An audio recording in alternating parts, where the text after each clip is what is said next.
Welcome to my channel.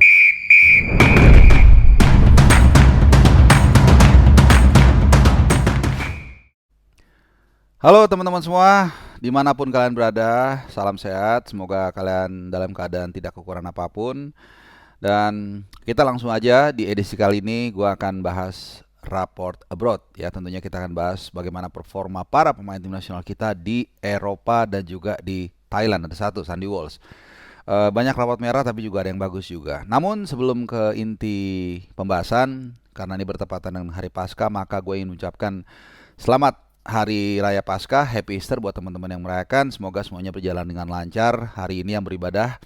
Dan juga tentunya besok langsung memulai hari pertama full power, full kerja ya. Mungkin masih ada yang juga mudik kloter terakhir harus balik dari kampung. Jadi kita charging hari ini sambil bahas rapot abroad untuk memulai hari besok ya. Oke, seperti mungkin judul gua kalau nggak berubah, banyak rapot merah di kesempatan kali ini. Tapi secara umum gue ingin mendudukan dulu situasinya. Jadi ada beberapa pemain yang memang nggak akan dibahas dalam waktu yang lama karena memang masih dibalut cedera. Ada dua pemain dari Thai League, tentunya ada Asnawi Mangkualam dan juga ada Pratama Arhan. Kemudian ada Miliano Jonathan, kita semua tahu yang bersangkutan cedera ACL dan pasti lama, dan mudah-mudahan bisa kembali dengan performa yang sama bahkan lebih. Lalu juga ada Messi Girls, ini juga sama, masih ada 1-2 yang nanya. Kemudian juga ada Marcelino Ferdinand yang konon terakhir yang gue tahu infonya masih berupaya untuk recovery bersama mother clubnya Oxford United Football Club. Belum lagi buntut dari Paspor Gate yang membuat beberapa pemain juga masih diparkir. Ya, ada Dean James dari Go Ahead Eagles, lalu ada Tim Gapens dari FC Emmen, Justin Abner dari Fortuna Sittard, serta Nathan Chown di Willem II Tilburg. Ya, sayang banget karena dalam pekan-pekan yang cukup kritikal, ada yang mungkin mau promosi seperti klubnya Willem II, ada yang mencoba untuk ya menghindari degradasi seperti Fortuna Sittard dan juga Go Ahead Eagles. Nah, kita wrap dulu itu. Tapi kemarin ada beberapa pemain yang sudah tampil dan kita akan bahas ya. Kita mulai dari penjaga gawang aja. Martin Paes. Martin Paes klubnya memang kalah 1-2 dari klubnya Messi Girls yaitu Twente. Tapi kalau kita lihat di situ ada beberapa hal positif yang menarik yang bisa kita angkat. Pertama, build up serangan dari Ajax ini kelihatannya coba dibangun kembali. Dan Martin Paes ya cukup bagus mengusung atau berperan sebagai goalkeeper libero, walaupun ada satu insiden saat dia memberikan vertical passing ke salah seorang pemain. Bukan salah dia, bukan gara-gara kita bela juga karena orang Indonesia, enggak, tapi kemudian nahan bolanya kurang bagus sehingga mental sempat kerebut dan hampir kebobolan. Tapi di luar itu dia melakukan 3 sampai penyelamatan gemilang, terutama babak pertama. Ya, dia melakukan one hand save, bukan one hand save tapi tangkapan atau save yang sangat luar biasa. Dan golnya pun 2 gol itu sangat sulit ya. Jadi kelihatan memang secara umum timnya ini Ajax ini memang perlu pembenahan. Tapi nggak apa-apa, sebagai penjaga gawang tentunya kita di sisi lain blessing in disguise-nya atau hikmahnya malah senang karena dengan pertahanan dan tim yang nggak terlalu bagus berarti kan akan banyak serangan, berarti akan banyak ujian. Nah, kalau memang dia bagus dan kita tahu Martin Paes untuk shot stopper itu bagus, maka itu akan keluar semua kemampuan sehari-harinya. Jadi itu kalah, tapi gue rasa dengan penampilan Martin Paes kemarin gue tidak kecewa gitu ya. Nah, ada lagi dari kita beralih ke Italia kali ini ya. Kalau ke Italia ini dua sisi gue ngelihatnya. Hasil Sassuolo timnya Bang Jai dengan Cagliari. Gue nonton full kemarin. Dari hasil kita senang. Menang 2-1. Kemudian ini juga membuat perolehan poinnya menjadi sangat absolut 42 poin, yang artinya absolut Sassuolo ini stay ya, hampir pastilah 99,9% itu stay di Serie A. Padahal sebenarnya 38 40 aja udah cukup, ini 42. Tapi kalau ngeliat penampilannya memang agak mengecewakan khusus untuk Bang Jai karena kita akan fokusnya juga paling utama di Bang Jai. Kemarin dia kembali melakukan keteledoran dengan handsball di kotak penalti. Ya kemudian penalti itu dieksekusi oleh pemain Cagliari, tapi untung timnya bagus, cukup mumpuni dan bisa kembali comeback menjadi 2-1 gitu. Dan ini mengulangi kesalahan yang dilakukan oleh Bang Jai saat menghadapi Juventus waktu bermain satu sama. Ya bedanya waktu itu memang lebih nggak sengaja lah kelihatan ball to handnya. Kalau yang kemarin agak sengaja kalau menurut gua gitu. Dan kemarin pun waktu lawan Juve untung penaltinya di save gitu. Jadi em, ya itulah kadang-kadang dalam hidup, dalam sepak bola terutama itu butuh luck juga, dan itu mungkin kaitannya juga dengan sosok seorang Bang Jai. Orangnya baik, mungkin juga jadi akhirnya banyak semesta mendukung dia gitu. Jadi makanya gue bilang kalau dari hasil sih gue seneng menang 2-1, tapi dari penampilan sebenarnya agak agak kurang puas juga. Tapi nggak apa-apa, yang penting Bang Jai bisa terus menunjukkan kemampuannya bersama Sassuolo dan bisa bertahan setidaknya musim depan di Serie A. Syukur-syukur dia bisa dibeli klub yang lebih besar, apakah itu AS Roma, Lazio, AC Milan, Inter Milan, atau bahkan Juventus ya. Itu seperti itu. Yang juga mencicipi minute play dan kemenangan, tapi nggak banyak minute playnya itu Calvin Verdong. Calvin Verdong kemarin memang sejauh ini nggak tahu kenapa ya, tapi it's okay tidak menjadi pilihan utama di Lille. Kemarin saat timnya mengalahkan Lens 3-0, dia hanya bermain mungkin hanya beberapa menit ya. Romain Perraud kita semua tahu, yang kalian selalu mengikuti timnas mendalam dan juga mengikuti Raport Abroad segmen ini pasti tahu lah, pesaing utamanya itu Romain Perraud itu memang saat ini menjadi pilihan utama di Lille. Tapi it's okay, banyak juga kok kesempatan didapatkan oleh Calvin Verdong. Walaupun kemarin memang sangat sedikit ya, hanya mungkin 1, 2, 3 menit.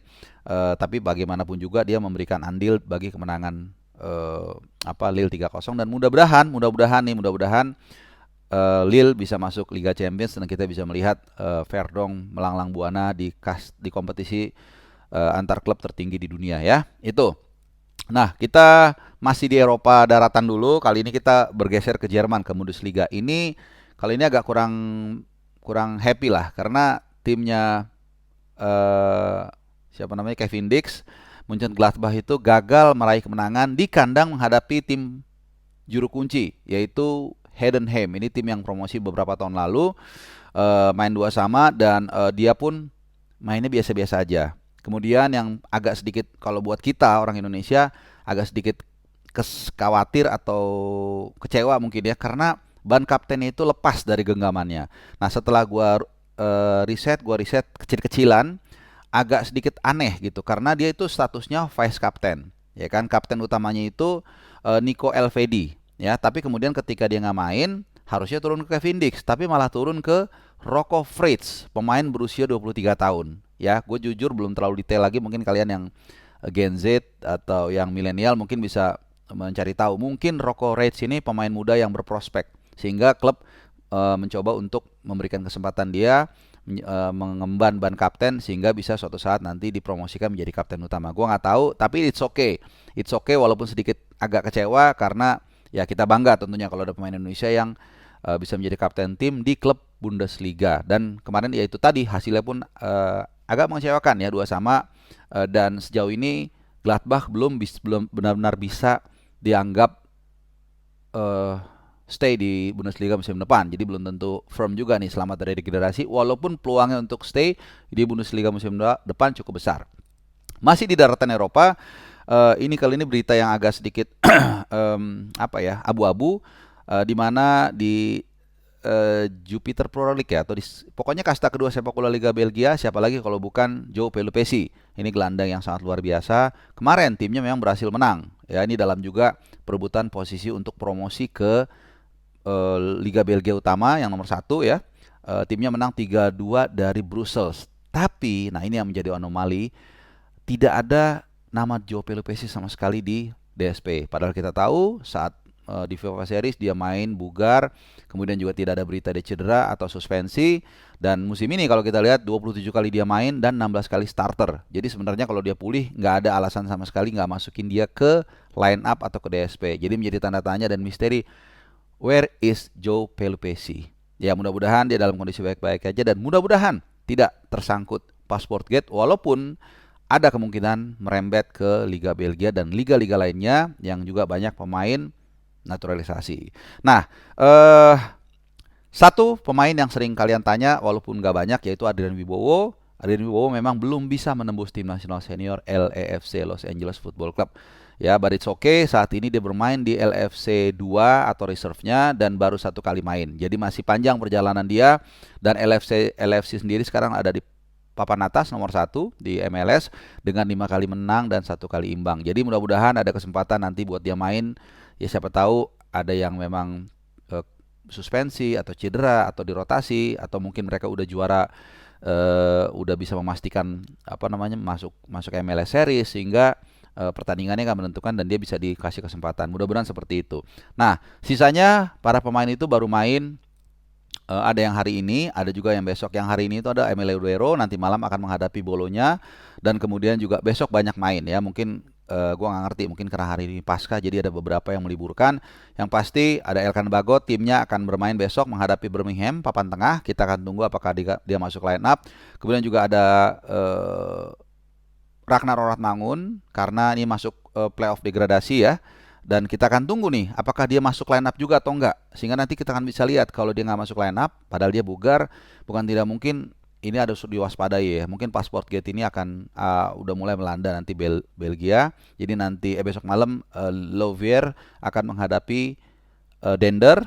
Kemudian juga ada Ole Romney, klubnya tentunya Oxford United, yang akan menghadapi Portsmouth besok. Ini juga kita nanti apakah dia kembali bisa mendapatkan kesempatan setidaknya masuk DSP. Kalau starter susah kayaknya.